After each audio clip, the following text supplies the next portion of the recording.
So just to remind you what we're dealing with right now, we're dealing with the simple dogma. What we're going to be talking about today is this process right here. The fact that DNA can serve as the template for its own synthesis, leading to replication.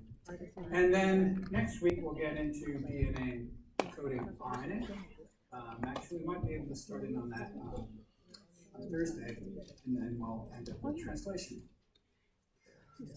Before I really launch into the heart of the chemistry of DNA replication, I just want to set the stage. I'm just going to go through some information really quickly, just to remind ourselves of the material that we need to replicate, which is the genome. And we're going to be talking a lot about prokaryotic DNA replication, since that's what we have the most information for. It's been worked out the best. We have the structures of the important enzymes, etc. And so we'll be talking about replicating genome sizes on the order of, let's say, around almost 10 to the 7th. And then we'll be making some comparisons to eukaryotic genomes, and you can see that, not surprisingly, their genomes are much larger, and we might anticipate that when it comes to the number of genes, that this indicates a much greater complexity, and that humans, being really complex organisms, must have massive genomes. But as you can see, humans don't really have that large of a genome compared to other organisms we'd like to think are less complex, like toad and shark. Even plants have much more complex genomes, many of them. I don't know why they spell bean that way. That's a little odd. One of the reasons why our genome size is a lot larger is that we have non-coding DNA. Our genes are interrupted in eukaryotic systems, and I'll talk about this in a lot more detail when it comes to transcription, DNA-encoded RNA synthesis. But for now, I'm just showing you these really cool electron photomicrographs indicating that our genes are interrupted and that we have these introns that need to be removed, so that, our genomes turn out to be a lot larger, even though we don't have that many more genes than a simple prokaryotic organism like E. coli. So here, this indicates the genome size, 4.6 million for E. coli. As we get to virus particles, man, these genome sizes can become very, very small. Number of genes, 4,400 in E. coli. And then we need to remind ourselves that for these simple prokaryotic organisms, lots of times it's just one circular piece of DNA, and that is in contrast to eukaryotic genomes, which come on multiple chromosomes. But our human genome size, 3.3 times 10 to the 9th, a lot larger than this. E. coli has 4,400 genes. How many genes do we have in humans? Anybody want to give an estimate? Do you remember? Yeah. 20,000. Yeah, somewhere between 20,000 and 22,000. Does that seem like a lot, a little? I mean, for me, I'm just shocked how small it is. I remember when they were first producing a draft copy of the Human Genome Project, there were expectations, people were placing bets, 40 to 60,000, maybe more like 100,000. Nobody had numbers down around 20 to 22,000. And it really is shocking that it's just not that much more than we see in E. coli. So there's obviously a lot more going on in the human genome than just what's coding for proteins, for example. And then there's still this ongoing controversy about, what is the purpose of all this additional DNA? Is it junk DNA? What's going on? Won't delve into that today, just point out that we have a lot more material that we need to replicate in our genome than we would have in bacteria. Yeah, so bacteria, one circular piece of DNA that needs to be replicated. For us, we've got 46 chromosomes. Chicken, 78. Yeah. But the other thing that we need to remember is that it's super compacted. Our DNA, just in one cell, if we stretched it out, it would extend 2 meters. And so if we took all the DNA in our body and stretched out, it would be 10 to the 11th kilometers. So obviously compaction is really critical. And even as we look at one chromosome, we're already beginning to appreciate that, yeah, that's got to be a lot of linear DNA that's gotten smashed down into make one of these chromosomes. This slide is just to remind us the other important distinction between prokaryotic and eukaryotic genomes is that ours is tucked away inside the nucleus. And I'm not going to repeat all the stuff that many of you learned in molecular cell biology, so let's just leave it at that. I'll also remind you of something that we talked about before with regard to DNA structure, that DNA oftentimes is assisted in its compaction as a polyanionic species by being wrapped around these polycationic proteins, these histones, right? And we talked before about the fact that there's like 2 wraps of DNA around this histone ball, and we've got really nice high-resolution structures of these nucleosome particles, as they're called, with the DNA wrapped around them. And that forms an important constituent of how we begin to compact DNA. We can see these nucleosomes and the DNA stretch from one to the other like pearls on a necklace. So that's the initial step of compaction, and then we form higher order fibers. And then you can see that there's these hierarchical levels of compaction leading to these chromatin fibers, which is the stuff that we see tucked away inside the nucleus. Okay, so that was kind of spreading through genomic DNA. We also have to remember that in addition to the stuff that's in the nucleus, we also have to make copies of the DNA material that's in our organelles. For us, it's in our mitochondria. For plants, it would be in the chloroplasts. And actually, that can be pretty substantial size of material as well. And then it's kind of interesting that these pieces of DNA are in the form of circular duplexes within these organelles, kind of similar to prokaryotes. Okay, but now let's get to the heart of the matter for today, which is this process of DNA-encoded DNA synthesis, DNA replication. We walked through this aspect of DNA structure with an emphasis on how we know these things, and I also want to emphasize some really important historic experiments when we talk today about basic aspects of DNA replication. One of the really interesting things in looking at Watson and Crick's 1953 paper, as I pointed out, that amazing last sentence in the paper, is how many aspects of information processing in biochemical systems were implied in that very brief paper.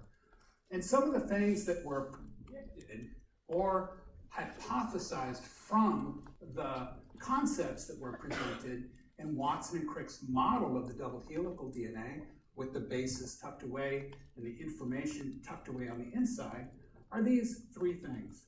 That DNA replication is semi-conservative, and we'll get into figuring out what that's about. That replication occurs at a fork, all right? And that replication begins at one or more fixed sites, that there are replication origins. So all these things were kind of immediately suggested and then needed to be tested. And so we'll get into how exactly the experiments were conducted that elucidated, especially this result, that DNA replication is semi-conservative. All right, so what do we mean by DNA replication is semi-conservative? Do we mean it's like supporting Michael Bloomberg, but we're not going to support Trump? What do we mean? What does this term mean? Anybody? Yes? You retain an original strand while still adding on to base pairs onto that original strand. Okay, right. That we, from Watson and Crick's structure, we have 2 strands of DNA, and it's semi-conservative in that as we make a copy of that, we're going to retain 1 strand from the original in each of the 2 copies. Right? So that's semi-conservative.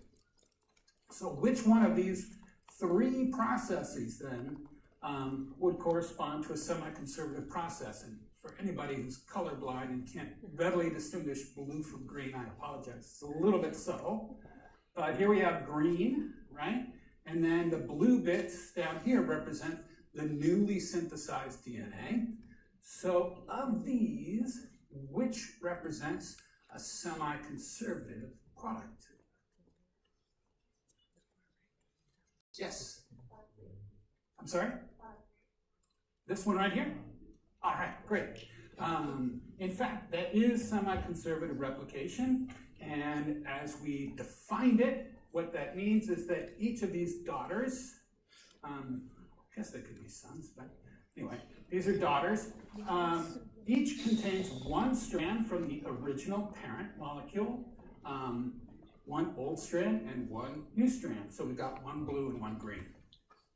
These other ones are called conservative replication, and it's totally viable to imagine how this might take place within the cell. And in fact, I think Watson and Crick might have thought that's a completely reasonable thing to do, that you pull the strands apart, read out the information, synthesize a new strand, 2 new strands, and then you allow those 2 new strands to self-associate and retain the original. And there kind of might be some advantages to that, actually. This form right here is dispersive, where you just have kind of random chunks of new stuff and old stuff. Again, it's going to postulate a mechanism for that to happen. Each of these 3 different processes needed to be discriminated. So the idea of like, well, how would you set up an experiment to actually figure out which of these was going on way back in the 1950s was the subject of an amazing book. They wrote a whole book about this one experiment, the Meselson-Stahl experiment. The name of the book is Meselson-Stahl and the Replication of DNA, A History of the Most Beautiful Experiment in Biology. And I'll just point out that I think it's very satisfying that the most beautiful experiment in biology turns out to be an experiment in chemistry. And I hope you'll agree. And it must be pretty important, or else they wouldn't have written a whole book about this one experiment. Right, so what was the experiment? They made the newly synthesized molecule physically different and sufficiently different that they could readily discriminate between the newly synthesized molecule and the previously synthesized molecule, even with the rudimentary tools that they had back in the 1950s. So how did they do that? Well, they took advantage of the fact that they could grow organisms in the presence of a heavy isotope that was use of nitrogen-15. And as they grew organisms in the presence of that heavy nitrogen isotope, the DNA that they made in the presence of those metabolites, substrates, that material was physically heavier, so that you could separate out the DNA with the nitrogen-15 from the original DNA just by doing analytical ultracentrifugation and taking advantage that they would migrate to different places in a cesium chloride density gradient. So you could layer DNA at the top, put it in one of these very high-speed centrifuges, spin it, and then you could develop different bands of the DNA species that correspond to their different molecular weights, different densities. All right, so here is a cartoon showing the original parent molecule that was synthesized in the presence of the heavy nitrogen isotope. Okay, and then they switched the growth medium, and then they allowed the organisms to continue manufacturing DNA in the presence of our regular nitrogen-14. So this is the product that they saw at that first generation. And what they saw was one discrete band that was lighter in density than the original heavy DNA that was consistent with the original parent molecule. So they knew by the presence of just one band that they had a essentially homogeneous species, and they also repeated this for a second generation in the presence of the nitrogen-14, and after that second generation, they now got a second band that was even lighter than after they saw the first generation. So that told them that they had a product that corresponded to this one and a new product that corresponded to something that was distinct in the second generation. And the assignment that they made was that these must be the product of semi-conservative replication, in which you've got one heavy strand, one light strand in each of the two daughter molecules, giving you one band, and then in the second generation, then you get two species. Out of the four molecules that had been generated, two of them were entirely new, and two of them corresponded to these hybrid DNAs. The most important thing in this representation is that it really rules out a conservative method of replication in which the original parent molecule is retained, because they never saw a density band corresponding to that original parent at any point in time. So this original molecule is gone, and that ruled out this type of scenario. Okay? This provides a little bit of a better description of the different possibilities of the densities that you could expect to see for conservative, semi-conservative, and particularly for dispersive type of product. And I'll leave it to you guys to study this, but this turned out to be a little bit more subtle in being able to discriminate the results of this experiment from a situation in which you had a dispersive type of arrangement. I just want to show you also the actual data from the paper that they published. It's very nice to look at the schematics and the cartoons of idealized representations, but this really shows you the band in the cesium chloride density gradient, centrifugation. Here's our original molecule, and then as we move to the left, we see less dense products. And an important bands to look at are here, right at the first generation, and the important result is that there's no band corresponding to the original density, and there is only one band. And then here, right around the second generation, we see two bands about equal intensity. One of them corresponds to the first generation product, and one corresponds to a product that's even less dense, okay? So all of those are consistent with that semi-conservative mode of replication. Yes? Can you explain what the fractional generations represent? Oh, right. So how do they know how many times the E. coli had divided? So this is the way in which they're creating new DNA molecules. They're just allowing the bacteria to grow a number of generations. They weren't actually counting the number of times that they divided, but they knew the average period of time that an E. coli cell takes to undergo a division process. And so these fractional generations just correspond to the amount of time that they went into the experiment, and they associated that with the number of times they expected the average cell to have divided. That is the number of times that they would have expected the DNA molecule to have mutated. Okay. Other questions to understand this experiment? All right. So this experiment really nailed down this idea that DNA replication was semi-conservative. A basic aspect is that replication occurs at a fork and is bidirectional. So what do we mean by a fork? This shows you exactly what we're talking about here. That the DNA is separated, so on either side here, it is double-stranded. We're going to pull those two strands apart, which is critical for having access to the template. That is the sequence of bases that we need to arrange and allow for hydrogen bond partnering in order to provide a match to create the daughter strand. So double-stranded DNA here and here, we're opening that up, creating single-stranded DNA, and then replicating it.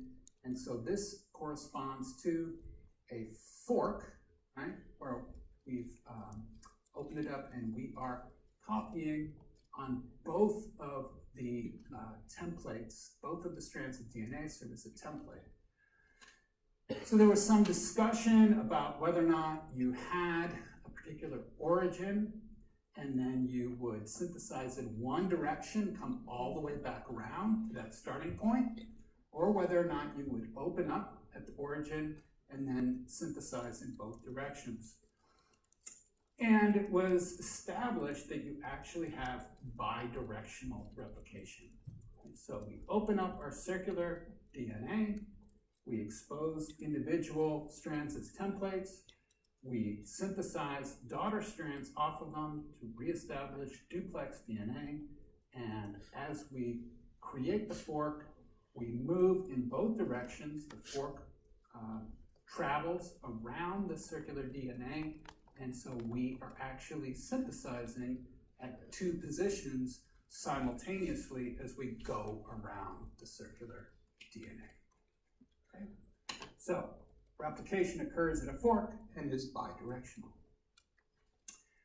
DNA replication is semi-discontinuous. What do we mean by that? Is it like being somewhat incontinent? No.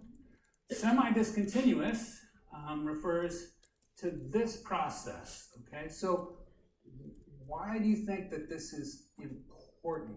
Why do you think that we essentially had to have a situation in which synthesis was semi-discontinuous? Does anybody want to explain what's going on here?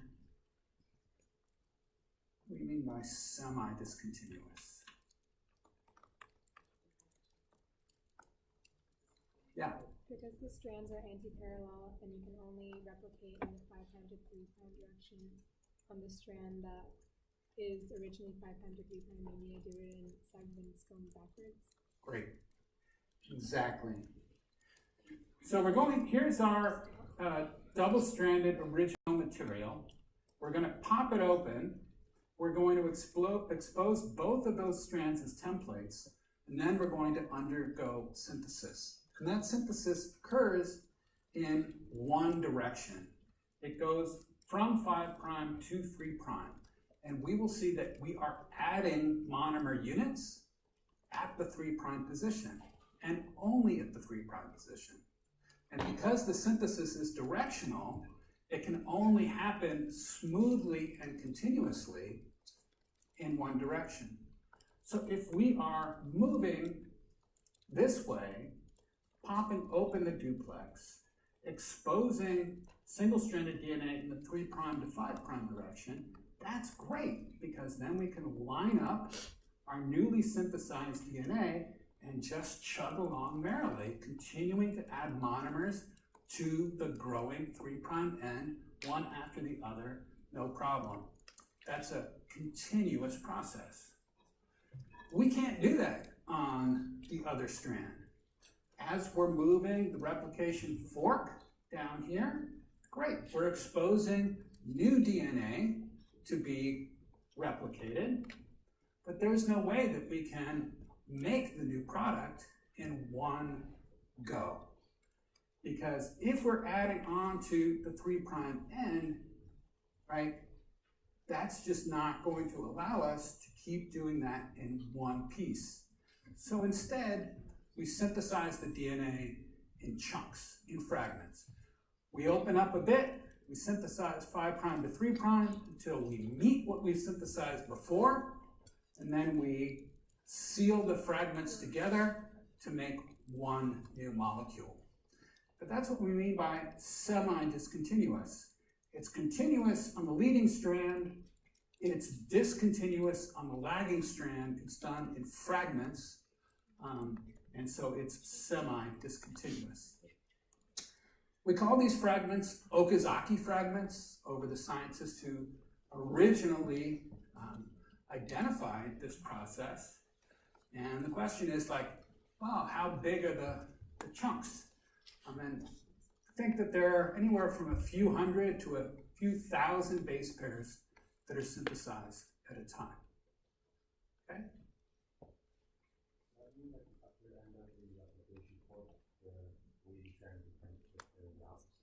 Right. Yeah, same thing on the other side. It's also semi-discontinuous on the other side. Is the rate of replication of the lagging strand Yeah, that's a really good question. It's easy to imagine that this could be chugging along really speedy, and that this, because you have to like set up a new site of synthesis, it turns out you have to repeatedly prime the synthesis, and we'll talk about what that means, that this is going to go a lot slower. So do we like make the leading strand and then just wait for the lagging strand to catch up? No, we don't. You'll see that when we assemble the polymerase machinery at the fork, these actions are coordinated. So the overall rate is matched between the leading strand and lagging strand, even though this process is more laborious and takes longer. Okay. Good. One of the aspects that I think your textbook does not emphasize is the actual chemistry that is going on in this process. This is a chemical reaction. It's nice to show like, okay, here's one double helix, and then we've got two double helices, presto, we're done. But I really want you guys to understand the chemical reaction that's happening at the active site of the polymerase. I want you to know what the substrates are, what the mechanism of the reaction is, and I want you to know what the products are as well. So here's the chemical reaction. It is an attack of the 3' hydroxyl onto the growing strand of the DNA, and in particular, the 3' hydroxyl here attacks the 5' phosphorus of the incoming monomer unit, right? So this could be any one of 4 different nucleoside triphosphates, right? And because it's going to attack that alpha phosphorus, the leaving group here is a pyrophosphate unit. Okay? So I want you guys to be able to draw that reaction with that attack on that alpha phosphorus. What do we need? Well, we need a template, right? So here's the template strand that we're using to create a copy. But the other thing that we need is a primer, right? If this reaction that's being catalyzed is an attack of a 3' hydroxyl, right? As we initiate synthesis on that enzyme, where is that 3' hydroxyl going to come from? Well, in order to get the reaction started, we actually need a primer. We need a chunk of oligonucleotide that's already present, associated with the template. And it turns out that DNA polymerases use RNA primers as a starting point to launch into this set of reactions that repeat over and over again. Obviously, in order to make a faithful copy of the original DNA molecule, we need to provide the proper complementarity for the incoming monomer units. And it's pretty obvious how that is established. It was obvious to Watson and Crick as well. You just form the proper hydrogen bonded duplex at each individual monomer unit as you move down the chain in the 5' to 3' direction. And so any one of the 4 nucleotides could come in, but only one will be the correct substrate at each position. How good of a job does the enzyme do at lining up the proper monomer and incorporating it into the product? Unbelievably well. So these DNA polymerases typically work with really high fidelity, in contrast to RNA polymerases, as we'll see later. One estimate is that the error is only 1 in every 10 to the 9th to 10 to the 10th nucleotides. And I've seen numbers that are even higher than that.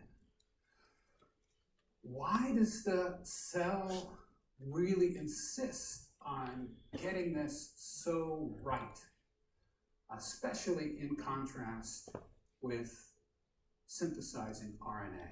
Why do you think that it's much more important to maintain high fidelity for DNA synthesis as opposed to RNA synthesis? Suggestions? Yeah?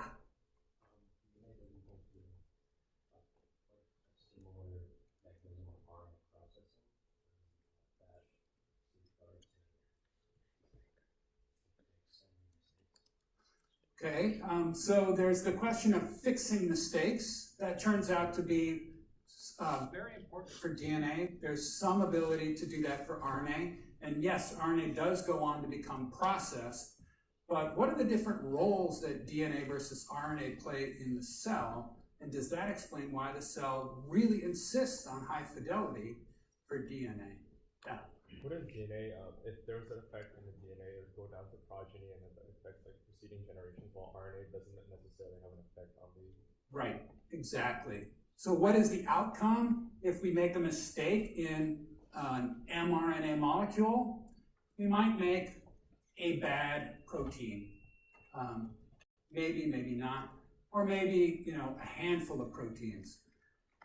That probably would not constitute any serious bad outcome for the cell. It'd be somewhat unfortunate, but actually many amino acid substitutions lead to a functional protein.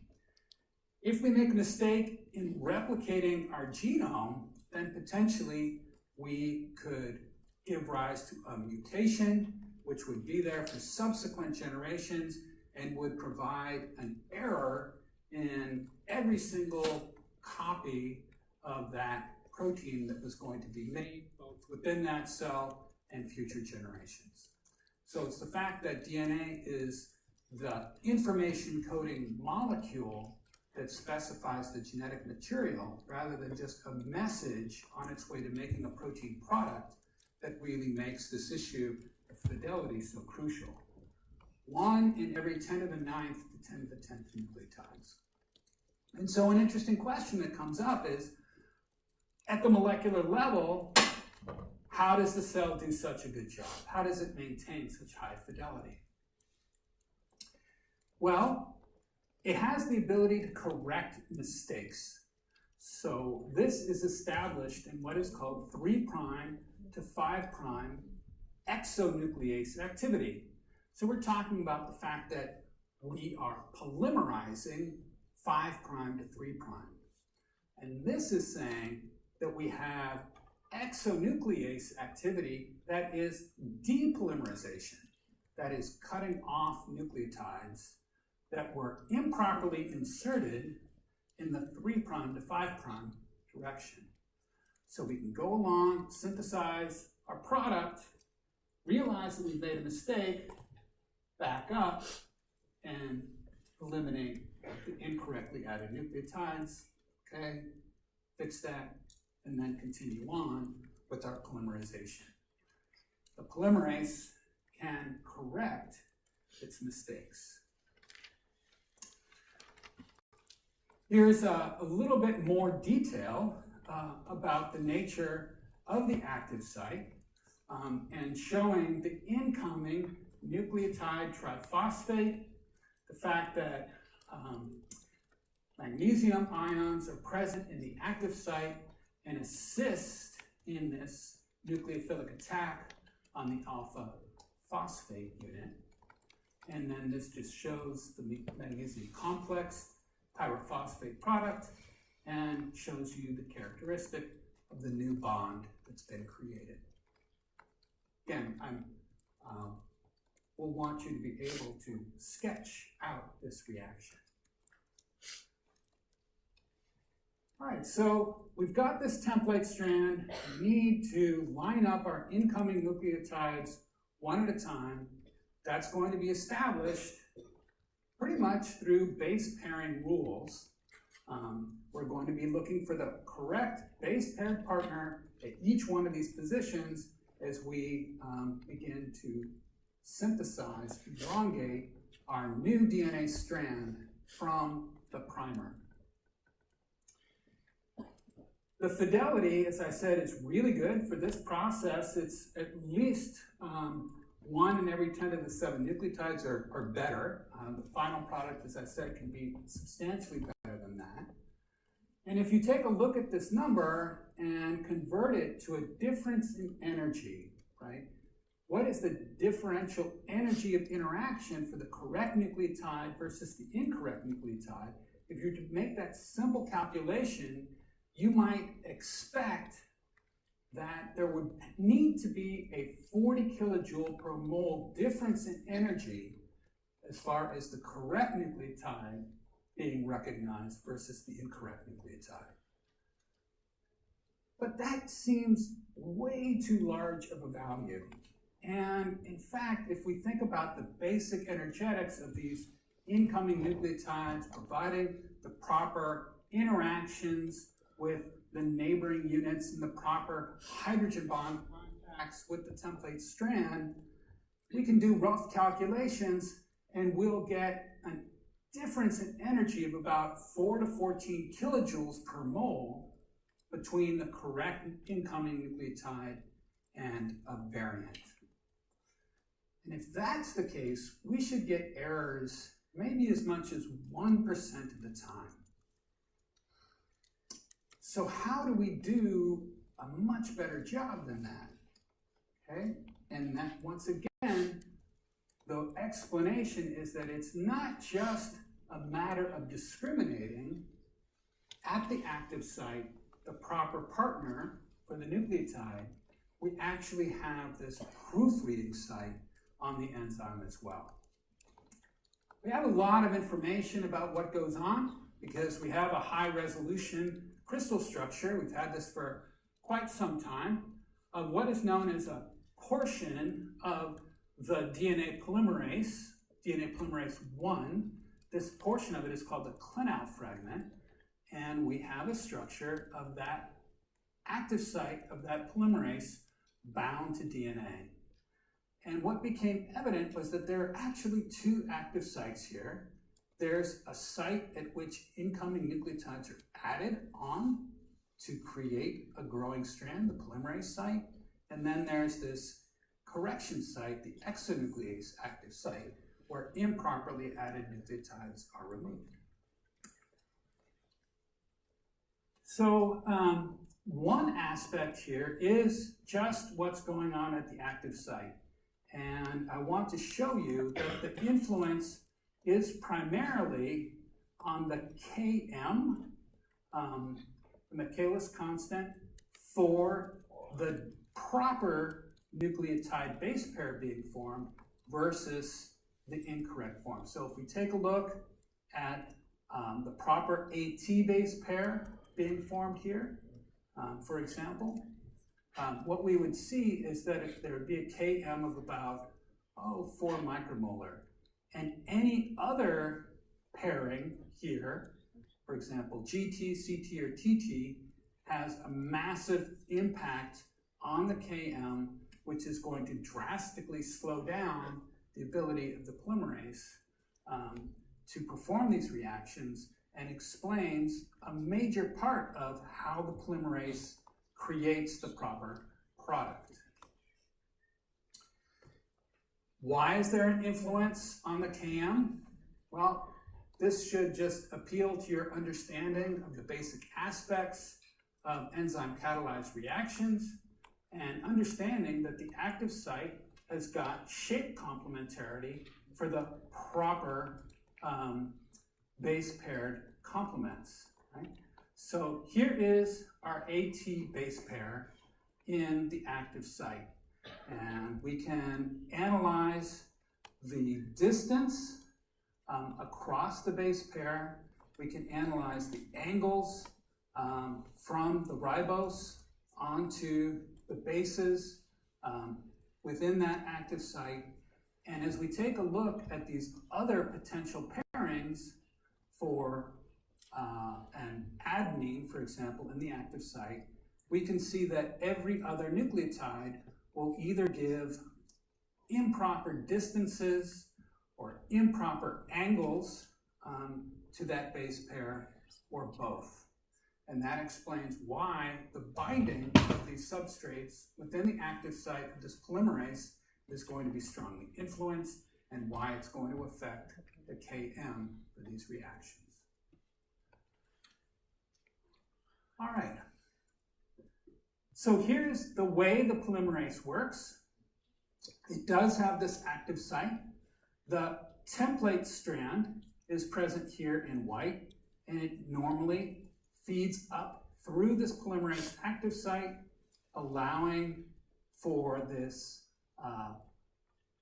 synthesis right here, attack of the 3' hydroxyl on the growing strand onto the incoming nucleotide. So growing 3' to 5' from the 3' direction. So synthesis occurs 5' to 3', the 3' hydroxyl in this polymerase active site is the nucleophile. As the enzyme slows down, if an improper nucleotide comes in, this product here, this nascent strand, has the opportunity to wander down into this other active site, the editing site, where an improperly added nucleoside can be removed. So this really, this cartoon here illustrates what's going on. That the enzyme has this proofreading capability, that normally there's a polymerase activity up in here, that if an incorrect nucleotide is brought in, it slows the reaction down to the point where the newly synthesized strand ends up being fed into the proofreading site where there is exonuclease activity. Okay. So overall, that this is a kinetic effect, that the exonuclease activity actually doesn't really look that carefully at what the chemical species are that are present. It's not really saying, oh, okay, I see that it's really a GT base pair instead of an AT base pair. All it knows is that when it's fed a strand that's wandered down into its active site, it says, okay, I'm just going to remove whatever nucleotide is present at that terminus, and that's going to happen much more often when the enzyme has slowed down as an influence of this greatly altered KM. As long as correct nucleotides are being associated, the synthesis happens smoothly, easily, and the new strand is fed up through the polymerase active site. Incorrect nucleotides cause the enzyme to slow down, allowing the proofreading site to remove the incorrectly added nucleotide. All right, so all of these kind of analyses have been done very carefully on this fragment from a DNA polymerase we call DNA polymerase 1. It turns out that that's just one of several different polymerases that exist in the cell. And the reason that we have several different polymerases is that we need to synthesize DNA in response to a variety of different needs of the cell. And so each of these different polymerases responds to each of those different requirements. Did you have a question? Yeah. The cartoons make it seem like the DNA is actually exposed to solution when it's being replicated. Is that the case, or is it actually isolated from solution? Do you mean like out in here, especially like right here, that single-stranded DNA is like just hanging out free in solution? Maybe in the active side, it looks like there's nothing covering the other side. Is that just a cross section, or is it actually just open to solution? Yeah, this is just a cross section. But you do bring up this important point about whether or not DNA is just being exposed, naked, single-stranded DNA out in solution. And actually, the cell needs to protect the single-stranded DNA, and it's not really present in a very stable form as a single strand. And so there are special proteins that exist to complex with single-stranded DNA and stabilize it in that form. And that's an important part of the machinery that's being used. So polymerases vary in size. You can see that the different sizes are here, vary in the amount of molecules that there are within the cell. They vary with regard to the rate, the speed at which they conduct the polymerization, and they vary with respect to the processivity. So does anybody know what processivity means? Yeah. Right. So what does that mean, like falling off? So if the enzyme is working on a DNA polymer as a template, and it's grabbing monomers, adding them onto the growing, newly synthesized strand, one possibility is that it could just sit down, say, okay, I need to synthesize at this position, grab the monomer, tack it on, and then wander away, and then some other copy of the enzyme will now sit down at that site, find a new monomer, and carry out the reaction. Extremely inefficient. Instead, the polymerase remains associated with the DNA template, grabs new monomers, doesn't wander away, and just moves down the DNA template, adding one monomer at a time. So enzymes that work on a polymer substrate oftentimes need to remain associated with that polymer. And so this concept of processivity is just asking the question, how far does it go before it ends up being disassociated? And this can be either just 10 to 20 nucleotide units before the enzyme disassociates, or in the case of this, it actually seems like it's more like 500,000 nucleotides, maybe up to a few million. Here it's described as being unlimited. So given these characteristics of three major polymerases that are found within E. coli, which do you think would be the one that would be responsible for replicating the chromosome, and why? So this tells you right here that it's polymerase 3 that's the main polymerizing enzyme. But can anybody justify why these characteristics are associated with the main enzyme that is responsible for replication of the genome. Why does it make sense, given these characteristics, that that should be the one? Yeah. Okay, we'll see that many of these same characteristics also correspond to the polymerases that are responsible for replicating linear DNA in eukaryotic species. Yeah? It has the highest processivity and the highest rate. Right. It has the highest processivity and the highest rate. And both of those are characteristics that you would want in something that you're asking to replicate 4 million base pairs, and a generation, this needs to happen like at least once every hour if you're talking about E. coli. And so it needs to be able to be rapid, and it also needs to be able to remain associated with the template as it completely moves around the genome, all 4 million base pairs. We also do want this exonuclease activity in order to correct for any errors. And not surprisingly, if we make mutations into the enzyme that's mainly responsible for replicating the genome, that's going to be pretty lethal to the cell. All right. Let's talk about a few other reactions that need to happen as we are generating our product.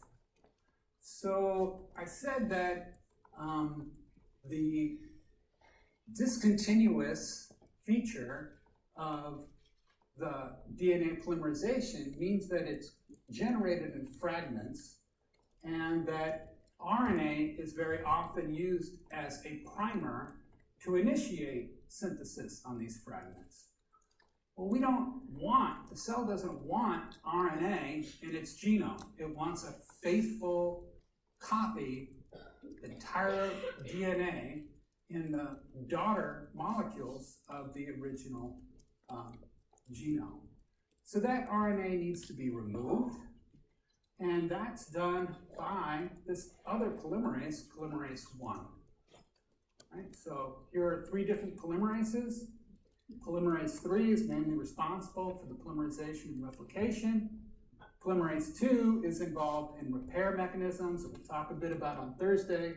And then this polymerase 1 is the one that's involved in primer removal. So here's our product as it comes off the polymerase with this RNA chunk in it. And then the DNA polymerase 1 comes along. Its exonuclease activity allows it to lop off individual nucleotides of RNA, and then it's able to move in and create base pairs using proper DNA monomers to fill in that primer to create the authentic product. So this is really important in cleaning up these Okazaki fragments. At the end, we still have one bond that needs to be established. And that's this position right here. We call that a nick. And that's where the DNA polymerase 1 has come to the end of that process. And there's actually a separate enzyme that comes in to seal up that phosphodiester bond and to create one intact molecule. The DNA polymerase 3 turns out to be a huge complex structure, even in E. coli. There's a whole bunch of different subunits within that huge piece of machinery. There are 18 different subunits that are part of this massive piece of machinery. The alpha subunit here is the critical component that carries out the polymerization activity, but that there are all these other units associated with that as well, including things like clamp loading complexes that we'll take a look at in just a bit. But for each piece of DNA polymerase 3, there are 2 of these alpha subunits that are responsible for conducting the polymerization, and that makes sense because we need to be synthesizing on both the leading and lagging strands at the same time. Here's the overall equipment, the machinery that's present at the replication fork, right? And so all these different subunits that I mentioned before are going to be present. We'll take a look at some of the steps that occur along the way. A lot of these are associated with kind of topological problems associated with pulling the DNA apart and exposing the individual strands. So we talked last time about this topological stress that's created, and we need a topoisomerase in order to relieve that topological strain. This is capable of cutting both strands of the DNA and reassociating them and relieving that topological stress. The helicase here is responsible for opening up the double-stranded DNA, unwinding it, and allowing access to the single-stranded template. I told you before that that single-stranded DNA needs to be stabilized, and so there are DNA binding proteins, these SSBs, that just sit on that template as it's associated with the replication fork and allow it present in a single-stranded form without having to worry about it collapsing back on itself or forming hairpin-type structures. The synthesis itself is created in these cores, all right? And so that there are 2 of these core polymerase activities, one associated with the leading strand and the other associated with the lagging strand. And I think it's important that you know the roles of the replication fork proteins, the polymerase, the helicase, the primase, the single-stranded binding proteins, the DNA gyrase, and this clamp-type structure. We'll take a look at the clamp in just a bit. And then you should also be familiar with these different stages of DNA polymerization, the initiation, the elongation, and the termination. So here's our picture of the center active complex of the DNA polymerase 3. The core here is where the polymerization happens. There are these clamp structures that keep the DNA tied down to the polymerase activity. Here's our helicase that's going to be unwinding the double-stranded DNA. And then this is a clamp loading complex that allows these clamp proteins to be associated with the DNA. This is what the clamp looks like. So this is called the beta subunit, these clamps. And this is a co-crystal structure that was established of the clamp proteins sitting around the DNA. It's a dimeric structure, shown here in gray and in blue. And just looking at this X-ray crystal structure immediately tells you what's going on here. So this forms a donut assembly right around the DNA. You can see the DNA is threaded right through the center of that. And because it's dimeric, you can see how the DNA is allowed to slide into the structure and slide out. So if we're able to transiently pull this dimeric complex apart, we can allow that DNA to move in and out.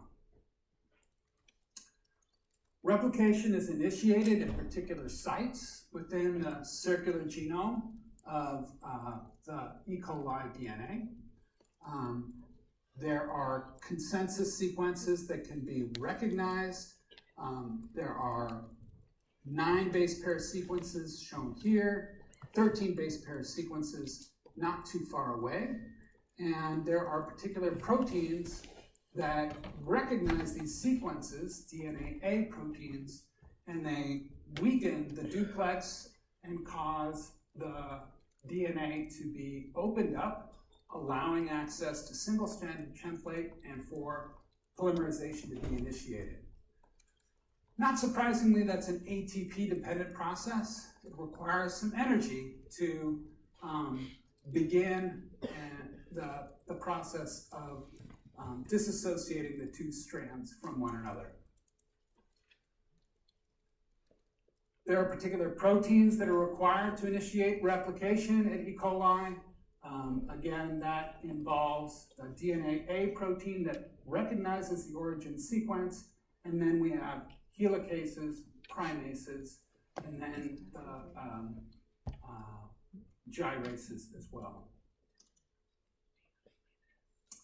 So once we've got this DNA associated with these DNA binding proteins, the DNA is kind of circularized in this type of structure, and that allows for transient opening up of the double-stranded form to form this tiny little bubble of single-stranded DNA.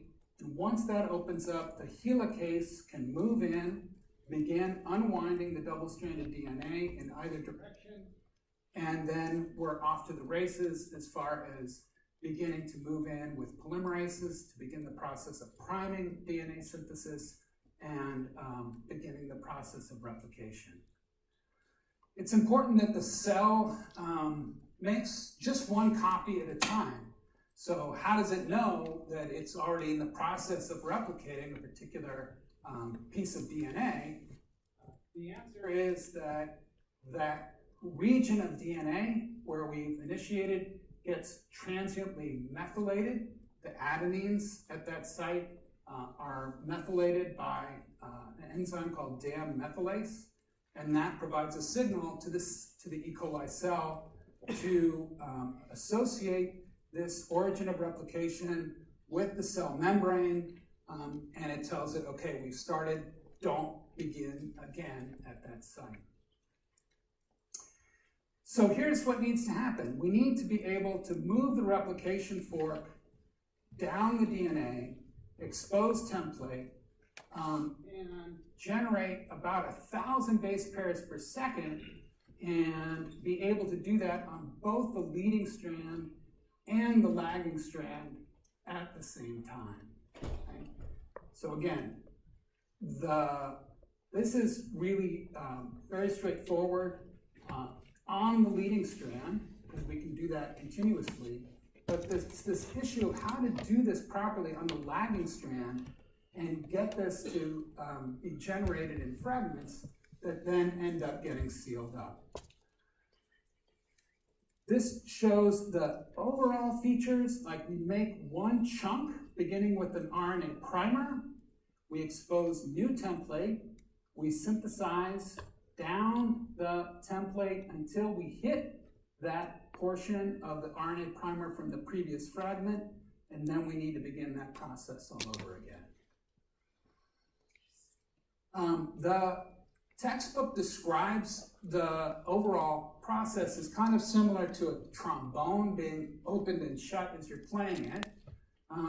It's a pretty interesting dance that occurs in coordinating synthesis at both of these polymerization core structures.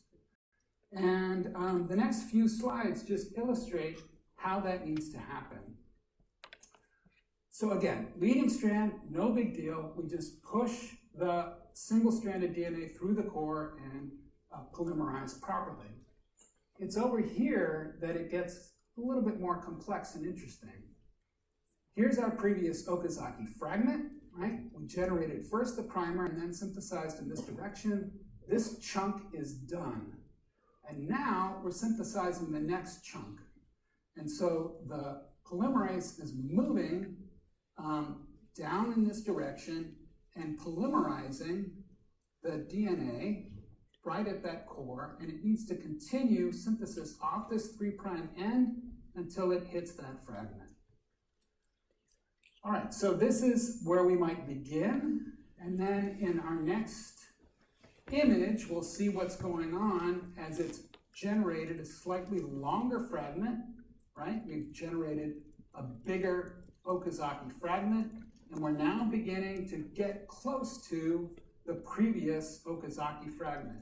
We only need to synthesize down to here, then that particular chunk is done.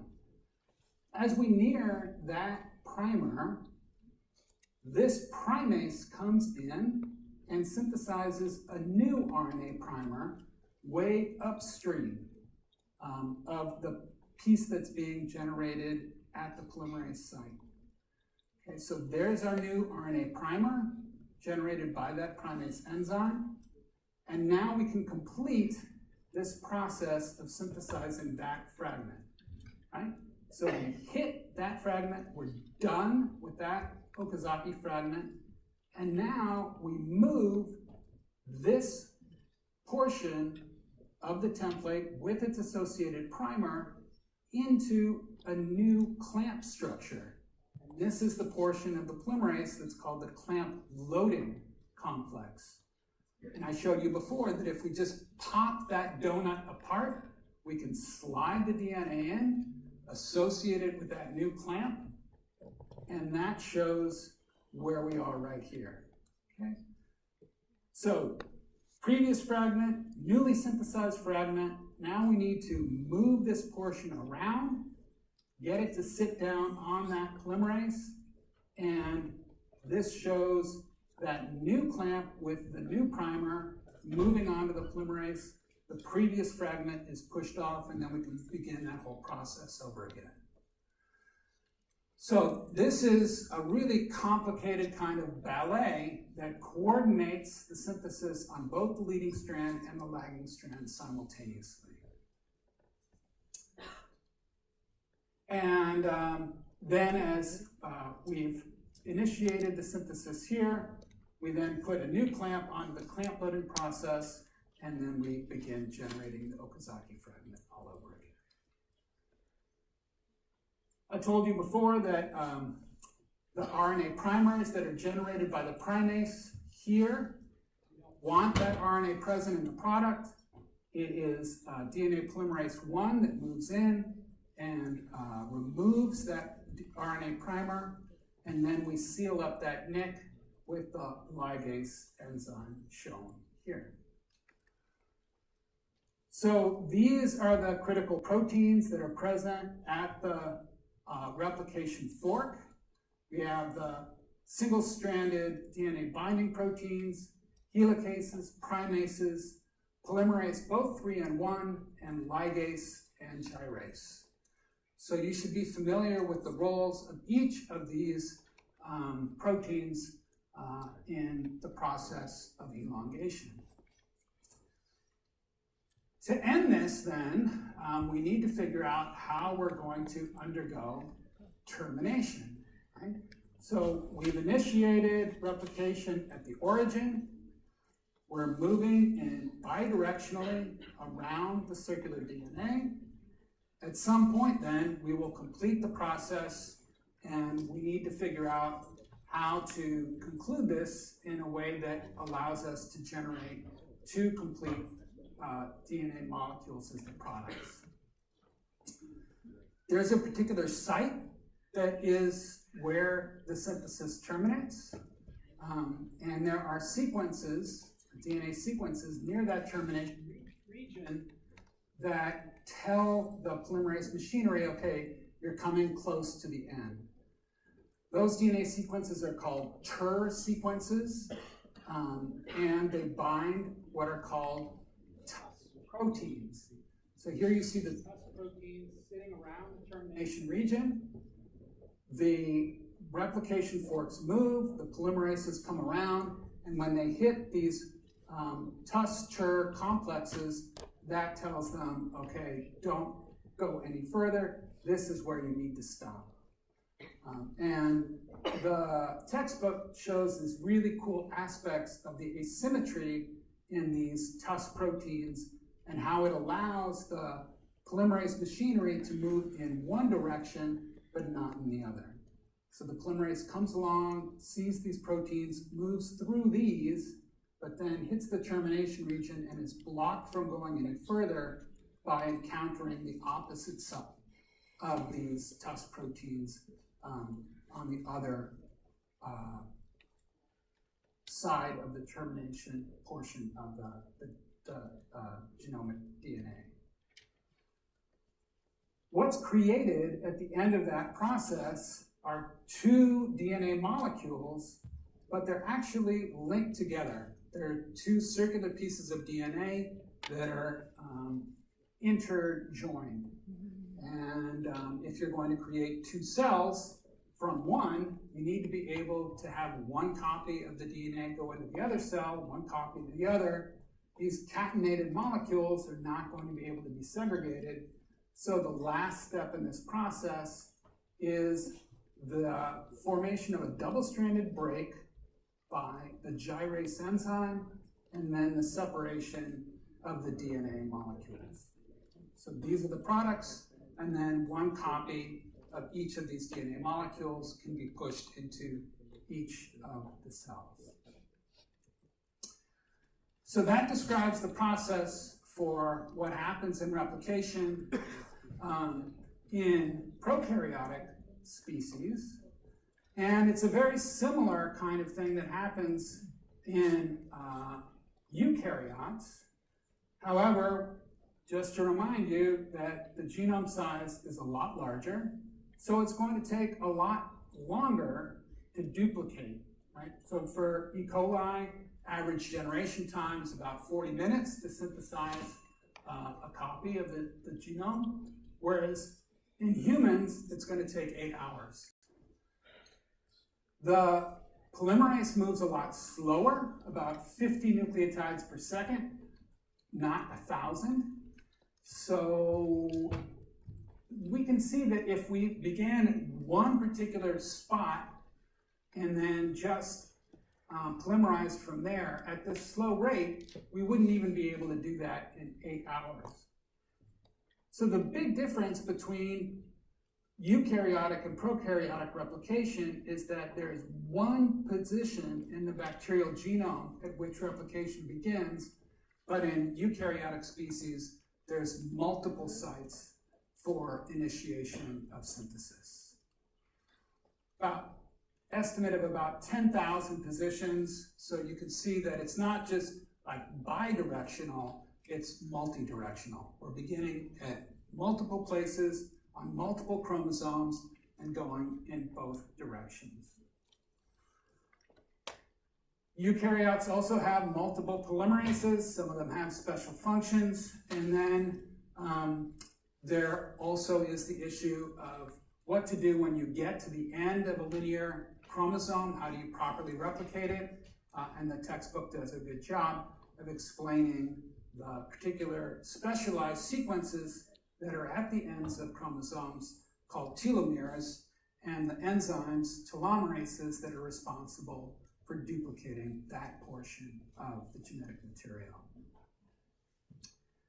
The overview here is that you need to understand the basic concepts we highlighted at the beginning, that replication is semi-conservative, that it occurs at fork, it has an origin and termination site in prokaryotic species, and that it's semi-discontinuous. You should know the roles of the proteins at the replication fork. You should know the chemical process of DNA polymerization. What are the different substrates? What are the requirements? You need a template, you need incoming nucleotides. Oh, that's my phone, not my drink. And you should be able to describe, sketch out the reaction at that active site and describe the products. You should be able to describe the basic aspects of what's happening during the initiation, elongation, and the termination steps in the replication process. Any questions about DNA polymerization and replication of the prokaryotic genome? Okay. So next time we'll talk about polymerase chain reaction and the use of DNA polymerases in PCR, and then we'll begin talking about DNA repair and RNA synthesis. You can. But she's not doing it with Georgetown. This is like the first mistake. So we start. But she's doing it like